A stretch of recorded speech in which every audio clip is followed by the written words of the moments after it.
नमस्कार दोस्तों, ये video editorial compilation for mains का पार्ट है। आप प्लेलिस्ट में जाके एडिटोरियल की वीडियोस पेपर वाइज और टॉपिक वाइज देख सकते हो। और अगर आप दिसंबर 2019 के बाद की वीडियोस को देखना चाहते हो तो वीडियो के नीचे मौजूद ज्वाइन बटन की सहायता से आप मेंबरशिप को ज्वाइन कर सकते हो। चलिए डिस्कशन स्टार्ट करते हैं। वैल्यूज हैं क्या? देखो, बिल्कुल आसान शब्दों में बात करते हैं ताकि आपको समझ में आ जाए।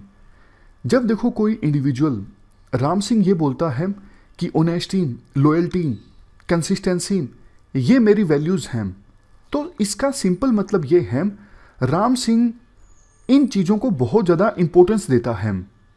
तो इसका मतलब तो सीधा सीधा ये हुआ ना, वैल्यूज़ आर प्रेफरेंसेस। वैल्यू मतलब एक ऐसी चीज़ जिसको आप बहुत ज़्यादा इंपॉर्टेंस देते हो, वो आपके लिए बहुत ज़्यादा वैल्यूएबल है। और जो चीज़ आपके लिए इंपॉर्टेंट है, जो चीज़ आपकी प्रेफरेंस है, उसके साथ आप आसानी से कॉम्प्रोमाइज़ नहीं करोगे। मैं आपको एग्जांपल देता हूँ।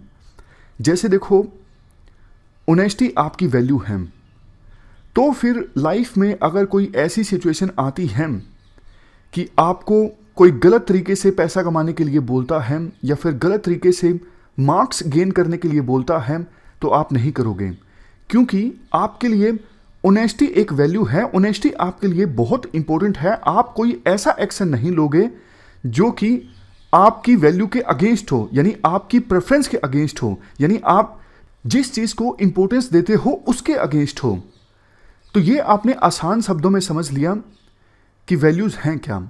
अब देखो, पेपर में आपको लिखना हो तो ये डेफिनेशन आप लिख सकते हो। Values imply preferences. Values are beliefs held by people that guide them towards desirable behaviour.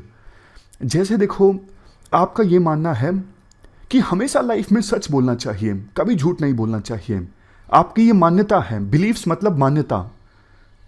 तो उसके बाद आपकी मान्यता आपको गाइड करेगी डिजायरेबल बिहेवियर को अटेन करने में। जैसे लाइफ में जब भी कोई सिचुएशन आएगी, आप सच ही बोलोगे, आप इस प्रकार से बिहेव करोगे लाइफ में कि आपकी हर कही हुई बात जो है वो आपके अनुसार सच हो। वैल्यूज़ के बारे में देखो, ऐसा भी कहा जाता है कि ये किसी इंडिविजुअल की ज़िंदगी में लाइट हाउस की तरह होती हैं। जैसे देखो, एक नेविगेटर मैप की सहायता से ये पता लगाने की कोशिश करता है कि उसे जाना कहाँ है, उसी प्रकार से किसी इंडिविजुअल की वैल्यूज़ उसे हेल्प करती हैं डिसीजन मेकिंग में, कि लाइफ में कैसे डिसीजंस लेने हैं। किसी पर्सन की वैल्यूज़ हैं ऑनेस्टी, ट्रूथ, लव, कंपैशन, तो फिर वो उसी प्रकार से बिहेव करेगा, उसी प्रकार से डिसीजंस लेगा। यानी वैल्यूज़ बिहेवियर को गाइड करती हैं। अब देखो, आपके मन में एक क्वेश्चन जरूर आना चाहिए। अगर आपने पीछे के लेक्चर्स अच्छे से देखे हैं तो एक क्वेश्चन आपके दिमाग में जरूर आना चाहिए। एथिक्स भी तो बिहेवियर को गाइड करते हैं ना, और हम बात कर रहे हैं वैल्यूज़ भी बिहेवियर को गाइड करती हैं। तो फिर दोनों में डिफरेंस क्या है?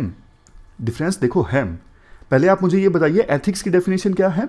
एथिक्स की सिंपल डेफिनेशन ये है, मोरल स्टैंडर्ड्स जिनको सोसाइटी के द्वारा एक्सेप्ट किया गया है और उसके बेसिस पे ये तय किया जाता है कि ह्यूमन एक्शन राइट है या फिर रोंग है। जबकि वैल्यूज़ का मतलब क्या है? वैल्यूज़ मतलब प्रेफरेंसेस। वैल्यूज़ हमें ये बताती हैं, किसी इंडिविजुअल की वैल्यू हमें ये बताती है कि उस इंडिविजुअल के लिए क्या इंपॉर्टेंट है, क्या इंपॉर्टेंट नहीं है। सबसे पहला डिफरेंस तो देखो यही है, जहां एथिक्स एक तरफ generally accepted set of moral principles हैं, मतलब ऐसे मोरल प्रिंसिपल्स जिनको सोसाइटी में या फिर किसी ऑर्गेनाइजेशन में एक्सेप्ट कर लिया गया है, जबकि वैल्यू दूसरी तरफ ये बताती है किसी इंडिविजुअल के लिए क्या वैल्यूएबल है, क्या इंपॉर्टेंट है। तो कहने का एसेंस क्या निकला? कहने का एसेंस ये निकला, वैल्यू होती है इंडिविजुअल लेवल पे, जबकि एथिक्स होते हैं बड़े लेवल पे, फॉर एग्जांपल ऑर्गेनाइजेशन लेवल पे या फिर सोसाइटल लेवल पे। दूसरा डिफरेंस, एथिक्स जहां देखो एक तरफ मोरालिटी से संबंधित क्वेश्चंस को भी एड्रेस करने की कोशिश करता है। जैसे एथिक्स मतलब क्या? जनरली एक्सेप्टेड प्रिंसिपल्स, जिसके बेसिस पे हम ये पता लगाते हैं कौन सा ह्यूमन एक्शन गलत है या फिर सही है। सही गलत की बात हम करते हैं ना एथिक्स में, लेकिन क्या वैल्यूज़ में हम सही गलत की बात करते हैं? नहीं करते। अब किसी के लिए पैसा कमाना भी तो एक वैल्यू हो सकती है ना, किसी भी कीमत पर। वो पैसा कमाने के लिए किसी भी कीमत पर जा सकता है, ये उसके लिए इंपॉर्टेंट है। जब हम वैल्यू की बात करते हैं, हम सही गलत की बात नहीं करते हैं। वैल्यूज हमें सिर्फ ये बताती है कि उस पर्सन के लिए क्या वैल्यूएबल है, क्या इंपॉर्टेंट है, उसकी प्रेफरेंस क्या है, सही क्या है, गलत क्या है, उसकी हम बात नहीं करते हैं। इसके बाद नेक्स्ट पॉइंट तो आपको अभी तक समझ में आ ही गया होगा। जो एथिक्स होते हैं सोसाइटी में सबके लिए कॉमन होते हैं, क्योंकि ethics are generally accepted moral principles in a society, तो ये तो सबके लिए कॉमन होंगे ना। लेकिन वैल्यूज सबके लिए कॉमन नहीं होती। वैल्यूज वेरी करती हैं पर्सन टू पर्सन। किसी चीज़ के लिए जस्टिस वैल्यूएबल हो सकता है, कंपैशन वैल्यूएबल हो सकता है, लेकिन कोई दूसरा पर्सन ऐसा भी हो सकता है जो पैसे को ज़्यादा इंपॉर्टेंस दे, जो मटेरियलिस्टिक चीज़ों को ज़्यादा इंपॉर्टेंट दे, उसके लिए ऑनेस्टी, जस्टिस, इन सब चीज़ों की कोई इंपॉर्टेंस ना हो। नेक्स्ट डिफरेंस, एथिक्स देखो प्रोफेशनल सेटअप में भी आती हैं, जैसे हमने डिस्कस भी किया मीडिया एथिक्स, मेडिकल एथिक्स। लेकिन वैल्यूज जो होती हैं वो पर्सन के पर्सनल एस्पेक्ट से जुड़ी होती हैं। नेक्स्ट, ये तीसरे पॉइंट से मिलता जुलता है। देखो किसी एक ऑर्गेनाइजेशन में जो एथिक्स होते हैं वो कंसिस्टेंट होते हैं।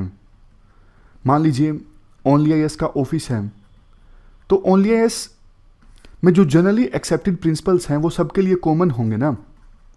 हाँ, एक ऑर्गेनाइजेशन से दूसरे ऑर्गेनाइजेशन में जो एथिक्स हैं वो वेरी कर सकते हैं। OnlyIS ऑर्गेनाइजेशन में एथिक्स कुछ अलग हो सकते हैं, दूसरे कोचिंग इंस्टीट्यूशंस में एथिक्स कुछ अलग हो सकते हैं, लेकिन एक ऑर्गेनाइजेशन में एथिक्स सबके लिए सेम होंगे। लेकिन जैसा आपको पता है, क्योंकि हमने अभी तो बहुत बार डिस्कस कर चुके हैं, हम वैल्यूज़ तो पर्सन टू पर्सन वेरी करती हैं। वैल्यूज़ को कंसिस्टेंट होना ज़रूरी नहीं है। किसी इंडिविजुअल के लिए वैल्यू कुछ हो सकती है, दूसरे इंडिविजुअल के लिए वैल्यू कुछ अलग हो सकती है। तो काइंड ऑफ वैसे 5 पॉइंट्स हमने डिस्कस किए, लेकिन आपस में मिलते जुलते पॉइंट हैं। मतलब 1-2 पॉइंट तो ऐसे हैं कि सेम बात को घुमा फिरा के फिर से लिख दिया गया है। तो ये हमने एथिक्स और वैल्यू के बीच में डिफरेंस समझा। अब मान लीजिए क्वेश्चन आ जाता है कि वैल्यूज़ की इंपॉर्टेंस क्या है। तो ये 5 पॉइंट्स आप याद कर लीजिए। सबसे पहला पॉइंट, वैल्यूज़ लाइफ में हमारी प्रायोरिटीज़ को सेट करती हैं। जैसे आपकी प्रायोरिटी है माता पिता को खुश रखना, पेरेंट्स को खुश रखना, तो आपके जो एक्शंस होंगे वो इसी तरफ केंद्रित होंगे। आप ऐसी चीज़ें करोगे जैसे आपके माता पिता खुश रहें। तो आपकी प्रायोरिटीज़ सेट करती हैं वैल्यूज़। उसके बाद नेक्स्ट, वैल्यूज़ हमें बताती हैं आपके लिए क्या इंपॉर्टेंट है, क्या इंपॉर्टेंट नहीं है। सेम एग्जांपल जो हमने पहले डिस्कस किया। मान लीजिए आपको मौका मिलता है गलत तरीके से पैसा कमाने का, लेकिन आपकी वैल्यू है ऑनेस्टी, ट्रूथ, तो फिर आप वो चीज़ नहीं करोगे, आप गलत तरीके से पैसा नहीं कमाओगे, बेशक आपको पैसों की जरूरत हो। तो वैल्यूज़ आपको बताती हैं क्या आपके लिए इंपॉर्टेंट है, क्या नहीं है। वैल्यूज़ आपको डिसीजन लेने में सहायता करती हैं। कभी लाइफ में कंफ्यूजन हो, डायलेमा आए, तो फिर आपको आपकी वैल्यूज़ पता हैं, प्रेफरेंसेस पता हैं, तो उस समय आप आसानी से उन प्रेफरेंसेस के बेस पर डिसीजन ले सकते हो। वैल्यू से हमें यह पता लगता है कि कोई इंडिविजुअल कैसा है। मान लीजिए ए इंडिविजुअल है, वो इन वैल्यूज़ पे को फोकस रखता है, लॉयल्टी, कंसिस्टेंसी, फोर्टिट्यूड, आगे हम डिस्कस भी करेंगे कुछ वैल्यूज़ के बारे में, इंटीग्रिटी। तो हमें पता लग जाएगा कि ये ए इंडिविजुअल जो है वो किस तरह का बंदा है। और मान लीजिए कमिटमेंट, वो वाले लोग होते हैं ना, एक बार कमिटमेंट कर दी तो फिर मैं अपने आप की भी नहीं सुनता। तो हमें पता लग जाता है कि ये बंदा किस तरह का है, क्या इस पर ट्रस्ट किया जा सकता है। हाँ, किया जा सकता है, क्योंकि उस बंदे के लिए कमिटमेंट की वैल्यू काफ़ी ज़्यादा है। इसलिए अगर हमें किसी इंडिविजुअल की वैल्यूज़ के बारे में पता लग जाए तो हमें पता लग जाएगा कि वो किस तरह का इंडिविजुअल है।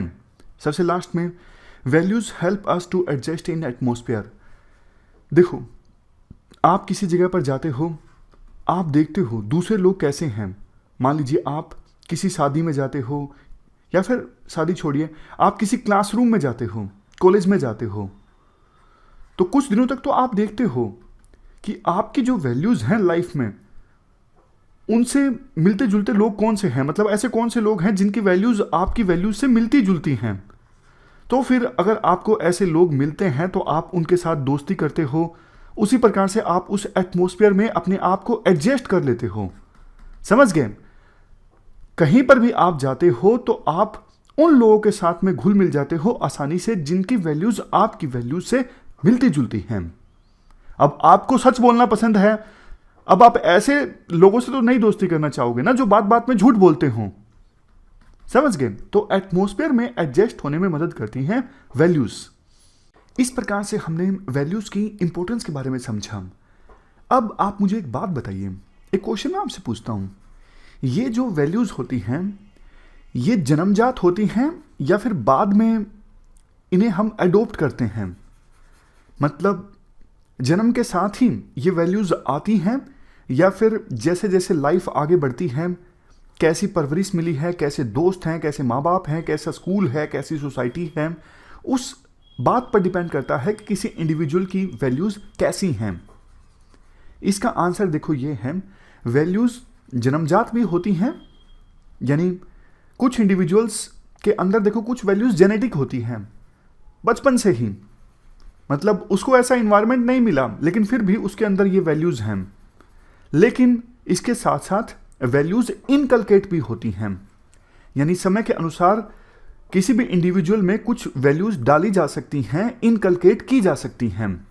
तो समाज में वैल्यूज इनकलकेशन का इंपॉर्टेंस काफी ज्यादा है। क्यों? क्योंकि देखो वैल्यूज का इंपॉर्टेंस काफी ज्यादा है। अगर हम चाहते हैं कि इंडिविजुअल्स को प्रेरित किया जाए कुछ पर्टिकुलर पर्सनैलिटी बनने के लिए, जैसे सरदार भगत सिंह जैसे दूसरे जो फ्रीडम फाइटर्स थे जिन्होंने अपनी कुर्बानी दी, हम चाहते हैं ऐसी वैल्यूज हमारे बच्चों में भी होनी चाहिए। तो हम चाहेंगे कि उन बच्चों में ऐसी वैल्यूज हम इनकलकेट करें, डालें, ताकि वो भी ग्रेट पर्सनैलिटीज की तरह बन सकें, मतलब समाज में जो महान लोग हुए हैं उनकी तरह बन सकें। अगर देखो यूपीएससी क्वेश्चन पूछ लेती है कि वैल्यूज को इनकलकेट करना क्यों जरूरी है, देखो आपको इनकलकेट वर्ड में तो कोई परेशानी नहीं है ना। इनकलकेट वर्ड का हिंदी में मतलब होता है मन में बिठाना, मस्तिष्क में बिठाना। अगर हम बोलें कि किसी पर्सन में हमें ऑनेस्टी को इनकलकेट करना है, तो इसका मतलब यह है कि हम किसी पर्सन में ये डालना चाहते हैं कि ऑनेस्टी आपके लिए इंपॉर्टेंट है, उस पर्सन को ऐसा बनाना चाहते हैं कि उसके लिए ऑनेस्टी की इंपॉर्टेंस बढ़ जाए। ये मतलब होता है इनकलकेट का। तो अगर यूपीएससी ये क्वेश्चन पूछ लेती है कि वैल्यूज इनकलकेशन क्यों इंपॉर्टेंट है, तो 5 पॉइंट्स तो देखो आप सीधा सीधा ये लिख दीजिएगा वैल्यूज की इंपॉर्टेंस से संबंधित, कि वैल्यूज लाइफ में प्रायोरिटी सेट करती हैं, वैल्यूज बताती हैं क्या इंपॉर्टेंट है क्या नहीं है, तो आप ये सब लिख सकते हो। नेक्स्ट पॉइंट आप ये लिखोगे कि चाइल्ड लेवल पर वैल्यूज को इनकलकेट करना आसान होता है, बाद में मुश्किल हो जाता है। और लास्ट बात आप ये लिखोगे कि पर्टिकुलर पर्सनैलिटी बनने के लिए बच्चों को एनकरेज किया जा सकता है वैल्यूज इनकलकेट करके, मतलब बच्चों को एनकरेज किया जा सकता है पर्टिकुलर पर्सनैलिटी बनने के लिए। इस डिस्कशन में फिलहाल इतना ही है। Thank you very much for discussion.